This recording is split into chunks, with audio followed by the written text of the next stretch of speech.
Hello, co-creator, Lilu here. This is another of my soul sessions, and today it's on relationship, and I have as a guest Gay Hendricks. He was on the Oprah show with his wife. I have been creating an amazing love empire, many books, bestsellers, have transformed thousands of people's lives. And I'm here today to ask him on how to create long-lasting relationships, issues with singles, and how we can co-create some amazing, long-lasting, beautiful, fulfilling relationships. So it's an honor to introduce you to Gay Hendricks.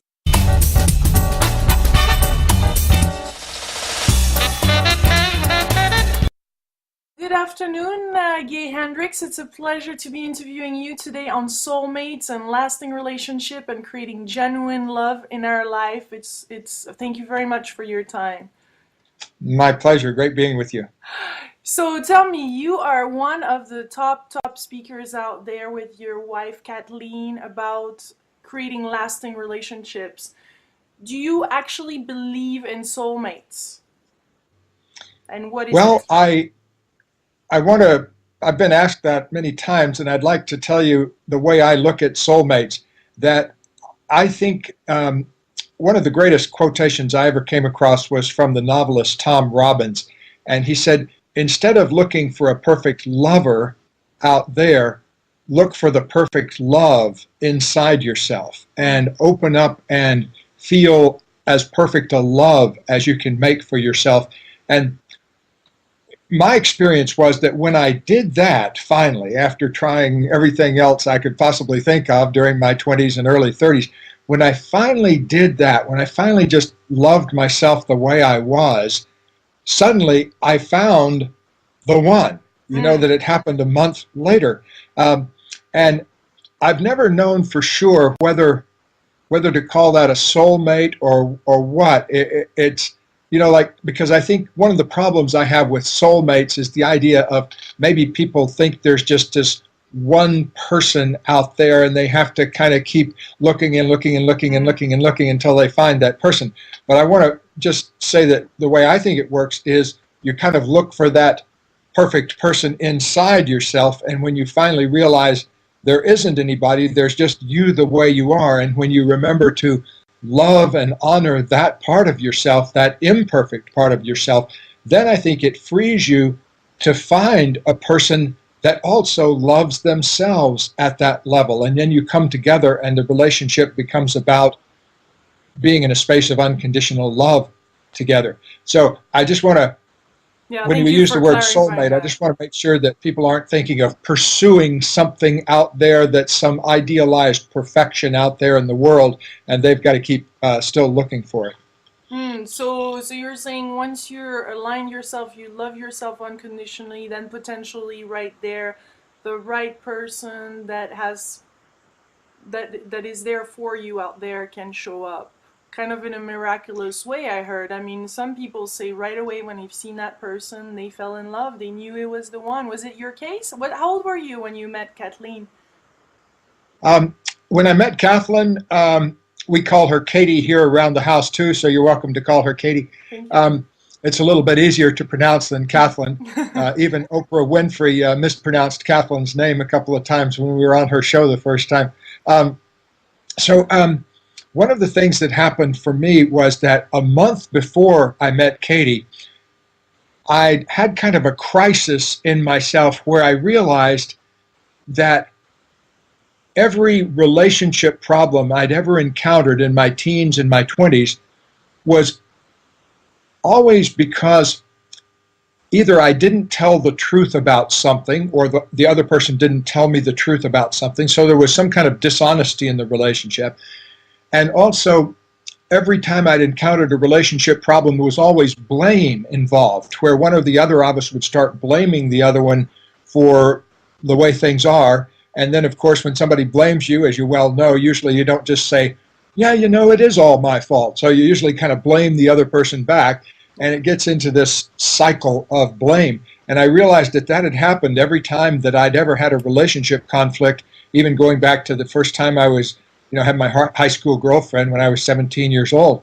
And so I was 33 or 34, I guess, when I finally met Katie. And what had happened the month before is I had this kind of crisis where I realized, wow, there's always dishonesty and there's always blame. So I want to create a relationship where both people are willing to be honest and both people are willing to take responsibility for things when they come up rather than blaming. And I added a third important thing too, which was that I wanted a relationship where both people were really committed to their creativity, because I'd had relationships in the past where if one person was out of touch with their creativity, they would blame the other person and vice versa. And so there would be this kind of battle around not expressing creativity. And so I wanted a relationship where both people were equally committed to a relationship where both of them could be creative, instead of one of them being the creative one and the other one being the support person. And so I placed that order, so to speak, with the universe. I kind of put this prayer out. I said, okay, here's what I really want: honesty, no blame, in other words, taking responsibility. And I wanted a relationship where both people are committed to their creativity. And I said to the universe in my prayer, I said, if it's not in the cards for me to have that kind of relationship, okay, I'm happy to be alone. I'm willing to be alone. But I promise you, I will never, ever settle for less. And so I just basically said that to the quiet room I was in, and then I forgot about it. And then the next month, I met Katie. And in my first conversation with her, I said those things. I said, I'm very attracted to you, and I'd love to ask you out for a cup of coffee, but I really want to let you know that I only want relationships where both people are honest and both people are committed to taking responsibility and both people are committed to their creativity. And so on those terms, would you like to go have a cup of coffee with me? And thankfully she said yes, because now 30 years later, we're still having a wonderful life together. And so when I first met her, there was something special about her. I could see, I'm not one to say I see auras, like colorful auras and things, but there was some kind of a glow around her that let me know that this was a person who really knew something about love and had experienced real love. And so I felt like this was a person that, even if we were different on the surface, and we were very different, I was a university professor at the time, and she was a dance movement therapist, and so we kind of lived in two different worlds. But our worlds came together very beautifully. After we got together, we decided to make our lives about teaching people how to have conscious relationships. But before we get in there, there was actually a need, though. You were at a place where you were totally at peace with who you are and loving yourself unconditionally. Yet there was some kind of void there because you asked for something. So how do you deal with that wanting to share that love, that wanting to find it, but yet being comfortable with being on your own? I think a lot of us singles are battling with that. So do you have any recommendation?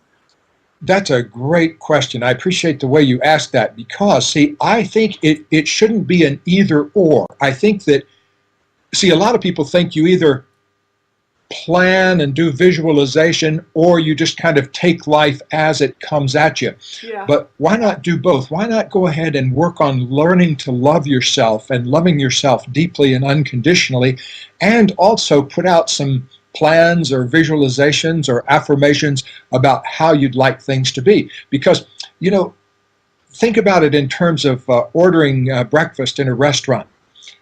It's much better to order your breakfast in a state of loving acceptance, because then when you eat it, your body's going to digest it and you're going to enjoy it a great deal more.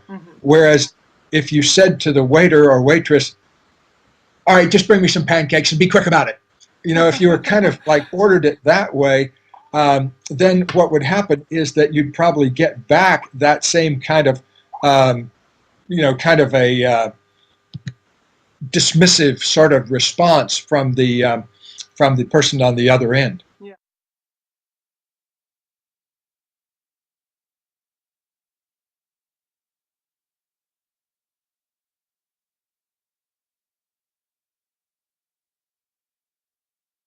Hello, co-creator.